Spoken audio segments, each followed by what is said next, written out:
Taking a live look in southeast Florida, mandatory evacuations are happening in parts of Florida as the U.S. prepares for Hurricane Irma. The Category 5 storm is showing no signs of weakening as it inches closer to the Sunshine State. Irma's new track has it threatening not just Florida either, but also Georgia and the Carolinas. Hi again, and good morning, everyone. Thanks for waking up with the Valley today. I'm Lisa Bedeau here with Kyle Bosch. Just getting started with our nonstop news and weather to the top of the hour. Lower taxes for the middle class. That was President Donald Trump's message to the people of North Dakota yesterday as he pitched his tax reform plan to invited guests at an oil refinery in Mandan. His plan includes not only lowering taxes for the middle class, but he also says simplifying the current tax code.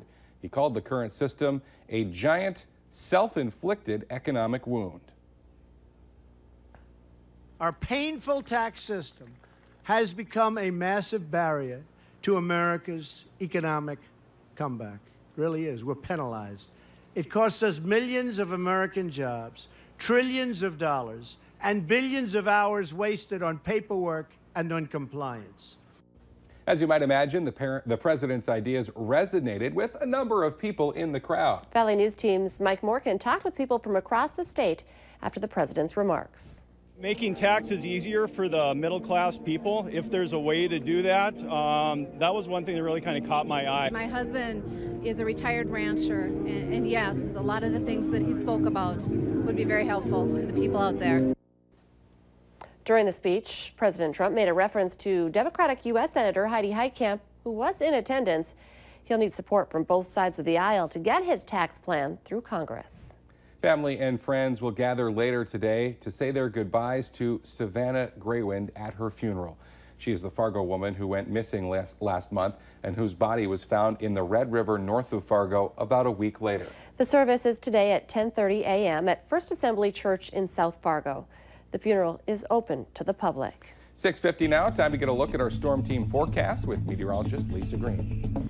Good morning. Today starting off pretty nicely here this morning. We have a few clouds out to the east, and that will gradually move on. Our planner for Fargo will enjoy some sunshine here today with some sunny skies, especially in the afternoon. Temperatures approaching the 80-degree mark.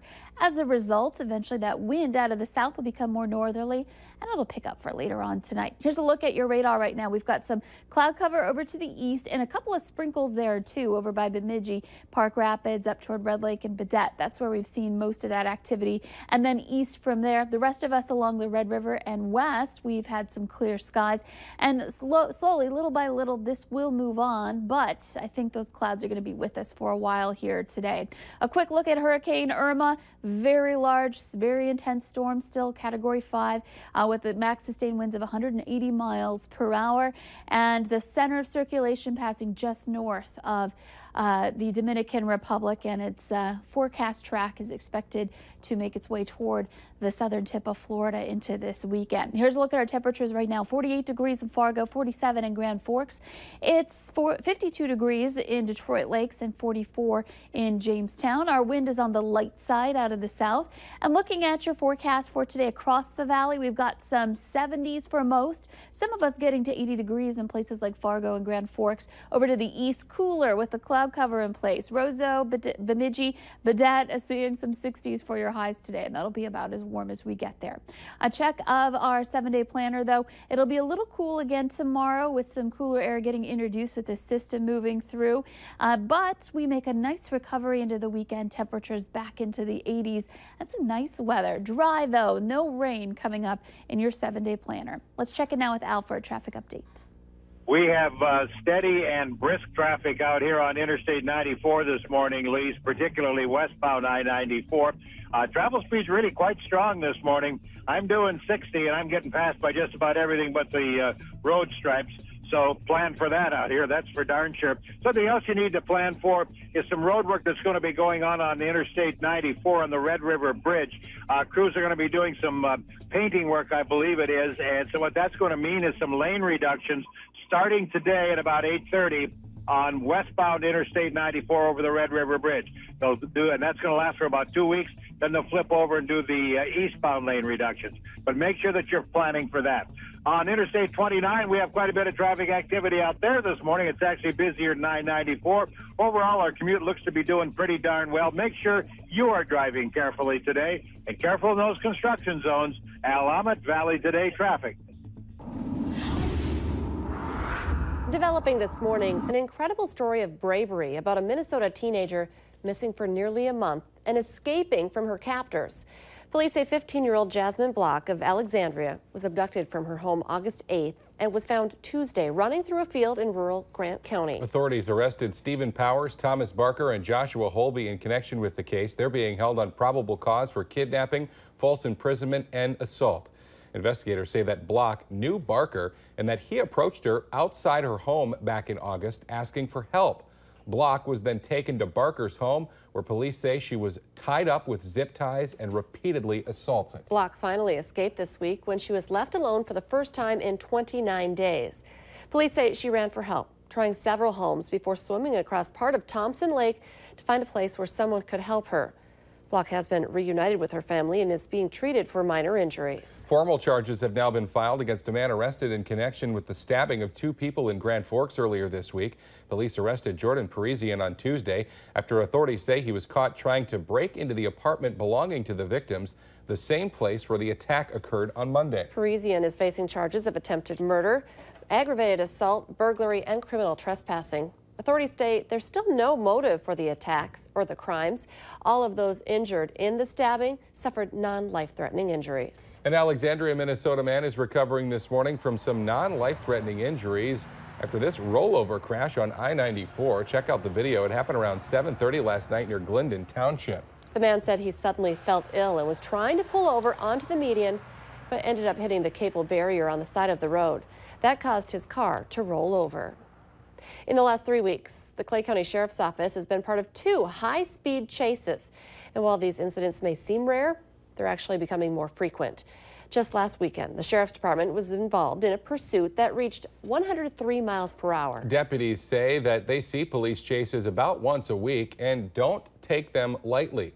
Supervisors will monitor chases, and if they pose a threat to the public, they will call them off. However, sometimes they do have to forcibly stop the evading vehicles. Newly released data indicates that homes around Fargo are going up in value. The report comes from CoreLogic and shows that prices in Fargo rose by 5.6% compared to the same time last year. However, that lags behind national home prices, which increased by 6.7% for the same period. New developments in the Justine Damon shooting in Minneapolis.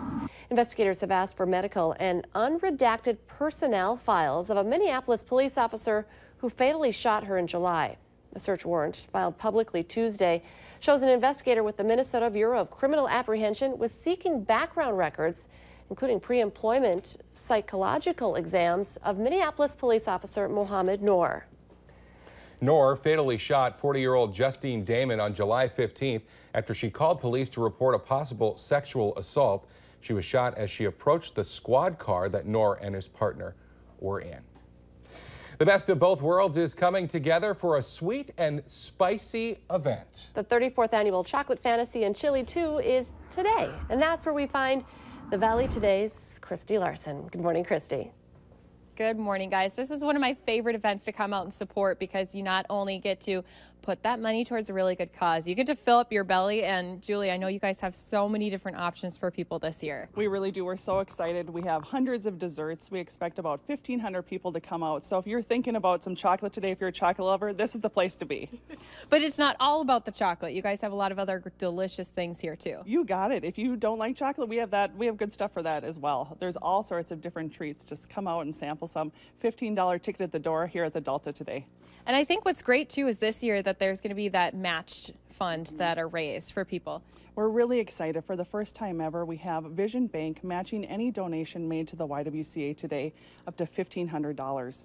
So when you come out and you make a donation to support a night of shelter, that's going to be matched today. It's really exciting. And so many different auction items, over 200 of them. And this year, too, you don't have to actually attend to be able to bid on them. Yes, you can be here and you can go back to your desk at work and you can be bidding online, or if you can't make it out today, you sure can be bidding from your phone as well. It's really cool. And we do have a link to that up online. It's on valleynewslive.com. Just click on our hot button. And of course, again, it's going to be happening here at the Delta by Marriott from 11 until 7. There's going to be some celebrities serving, including the Valley Today crew. And I figured I might as well get to work on doing some of that taste testing and make sure it's worth coming out. And guys, yeah, good. Well, people are going to ask, is that good? Is that, yeah, you have to. It's all good. You have to know the answer. It's really good. Part of the job. Christy Larson reporting live with her mouth full. Thank you. Let's get our answer now to our question of the morning on Facebook. Today's question: a recent survey found this is the #1 thing that people wish was never invented. The answer: karaoke. You can take part in our question of the morning by heading to our Valley News Live Facebook page, where, of course, we invite you to join the conversation throughout the day. Some might be singing the praises of today's weather. We've got some sunshine on the way coming up for us in the valley, and not as cold as we started off yesterday. 47 in Fargo, 48 in Grand Forks. You can see there are some clouds over to the east, and that's where we'll be a little cooler today. We might have a couple of sprinkles on your windshield this morning as you're hitting the roads. That's where temperatures will be in the 60s to around 70. Some of us, though, getting to 80 today with mostly sunny skies on the way. Expect sunny skies for much of our extended planner this weekend, looking to be into the 80s coming up. 82 on Saturday and Sunday, 86. So some really great temperatures to enjoy the weekend. Tomorrow morning may get a little cool to start once again. Summer not over yet. No, it's not. Good to see. The Today Show at CBS This Morning are just about to start, but the Valley Today not over yet either. Yeah, we've got more live up to the minute news and weather coming up right now on the Fargo CW. We hope to see you there.